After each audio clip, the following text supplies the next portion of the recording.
দিবি 500 করে দিবি।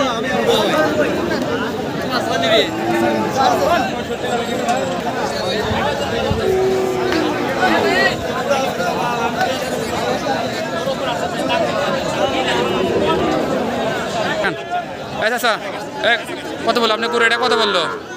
গরুর দাম কত বললো? 70 বলতেছে। আপনি কত হলে বিক্রি করবেন? 70-এর উপরে কিছু হলে বিক্রি করবেন। তো 70 উপরে বিক্রি করলে আপনার কি কিছু লাভ হবে? মানে কিছু লাভ হবে? এটা আপনার কেনা না? ও কিনা আপনি বিক্রি করতে আনছেন? আর আপনার ক্রেতার কী অবস্থা দেখতেছেন? বাজার কিরকম? বাজার কিরকম বর্তমান? দাম কিরকম? দাম বর্তমানে কম, তাই না?